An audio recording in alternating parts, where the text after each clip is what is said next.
చూస్ country delight, live better. ఇప్పుడే country delight app ని download చేసుకోండి.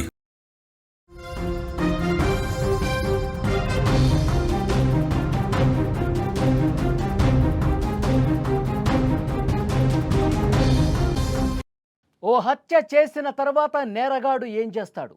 వీలైతే పారిపోతాడు, లేకపోతే సాక్ష్యాలను తారుమారు చేసే ప్రయత్నం చేస్తాడు. మొత్తానికి ఏదో రకంగా తప్పించుకోవటానికే చూస్తాడు. కానీ కేరళలోని కొల్లంలో ఓ వ్యక్తి చేసిన పని ఇప్పుడు షాక్కి గురి చేస్తోంది. కట్టుకున్న భార్యను కిరాతకంగా చంపేశాడు. ఫేస్బుక్ లైవ్ పెట్టాడు. లైవ్లోకి వచ్చి తాను చేసిన కిరాతకాన్ని పంచుకున్నాడు. హత్య చేసిన విషయాన్ని అందరికీ చెప్పి భయభ్రాంతులకు గురి చేశాడు. ప్రస్తుతం ఈ ఉదంతం తీవ్ర కలకలం రేపుతోంది. ఫేస్బుక్లో హత్య ఉదంతాన్ని చెప్పి అందరినీ భయపెట్టేశాడు. నెల్లూరు సమీపంలోని కూతన్నడిలో ఇషాక్, శాలిని దంపతులున్నారు. ఉపాధి కోసం గల్ఫ్ వెళ్ళి అక్కడి నుంచి తిరిగి వచ్చేశాడు.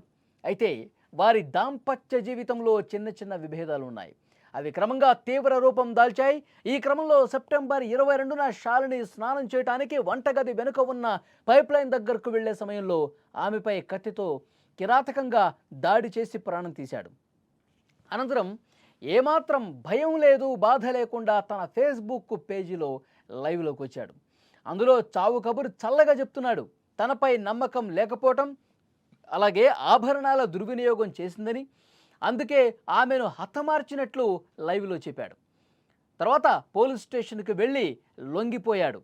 ఎంత ధైర్యంగా ఫేస్బుక్లో లైవ్ పెట్టి నేను ఈ విధంగా హత్య చేశాను, దానికి కారణాలు కూడా చెప్తున్నాడంటే ఏమనుకోవాలి? ఈ దారుణం స్థానిక ప్రజలను ఒక్కసారిగా ఉలిక్కిపాటుకు గురి చేసింది. లైవ్లో ఆ మాట విన్నవారు భయంతో వణికిపోయి లైవ్ నుంచి వెళ్ళిపోయారు. ఇలాంటి ఒక కర్కశ ప్రవర్తన కలిగిన వారు ఎక్కువైపోతున్నారు. సమాజంలో రోజు రోజుకి ఇలాంటి మనస్తత్వం ఉన్న వాళ్ళు పెరిగిపోతున్నారు. నేర ప్రవర్తన రోజు ఏ స్థాయిలో పెరుగుతుందో మనం చూస్తున్నాం. మానవత్వం, దయ, జాలి, కరుణ ఇవన్నీ కూడా మర్చిపోతున్నారు. కట్టుకున్న భార్యల్ని లేదంటే భర్తల్ని ఈ విధంగా చంపేస్తున్న ఘటనలు మనకు కనిపిస్తూ ఉన్నాయి. ముఖ్యంగా చేసిన తప్పులకు ఏమాత్రం కూడా పశ్చాత్తాపం పట్టలేదు, మనస్తాపం చెందట్లేదు. ఇంకా పైపెచ్చు నేను చేసింది కరెక్టే, ఇంత దుర్మార్గంగా వాళ్ళు ప్రవర్తించారు కాబట్టి నేను చేసింది కరెక్టే అన్నట్లుగా వాళ్ళు సర్ది చెప్పుకుంటున్నారు. ఇంకా సముదాయించుకుంటున్నారు వాళ్ళని వాళ్ళు. ఈ ఘటనతో అక్కడ స్థానికంగా ఉన్నటువంటి ప్రజలే కాదు, ఫేస్బుక్లో లైవ్ చూసిన వాళ్ళే కాదు, వాళ్ళ కుటుంబ సభ్యులు, అక్కడ ఆ ప్రాంతంలో ఉన్న వాళ్ళందరూ కూడా ఒక్కసారిగా షాక్ అయిపోయినటువంటి పరిస్థితి ఉంది. నేరగాళ్ళు వాళ్ళు ఇంత ధైర్యంగా ఎందుకు ప్రవర్తిస్తూ ఉన్నారు?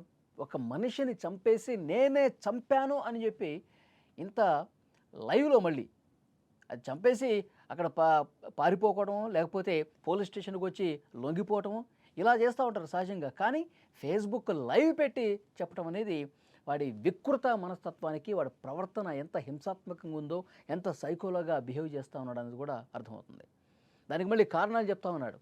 ఇష్టం వచ్చినట్టుగా ఖర్చు పెట్టేస్తోంది, నాకు కొన్ని అనుమానాలు ఉన్నాయి, అవన్నీ సాకులు చెప్పి చంపేశాడు దారుణంగా.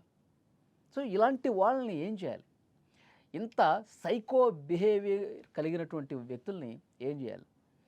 వాళ్ళు నిజంగా కనీసం అంటే కనీసం నేను తప్పు చేశానన్న భావన ఏ కోశాన, ఏ మూలన కూడా కనిపించట్లా. అంటే వాడి ధైర్యం ఏంటి? జైల్లోకి వెళ్తాను, కొన్ని రోజులు ఉంటాను, మళ్ళీ వచ్చేస్తాను, మళ్ళీ నా ప్రవర్తన నాది. ఇదేనా ధైర్యం? నన్ను ఎవడేం చేస్తాడు? నన్ను ఎవరు క్వశ్చన్ చేస్తారు? నాకేమవుతుంది? నేను మళ్ళీ హ్యాపీగా సమాజంలోకి వచ్చేస్తా, మళ్ళీ ఇలాంటి దుర్మార్గాలు, దురాఘాతాలకి పాల్పడతాను. ఈ ధైర్యంతోనే వాడు ఫేస్బుక్లోకి వచ్చాడా? ఈ ధైర్యంతోనే భార్యను అంత దారుణంగా చంపేసి లైవ్ పెట్టాడా? ఇలాంటి వాళ్ళని ఏం చేయాలి? ఇలాంటి సైకో మనస్తత్వం కలిగినటువంటి వ్యక్తులకి ఏం చేస్తే కరెక్టు? కామెంట్ చేయండి.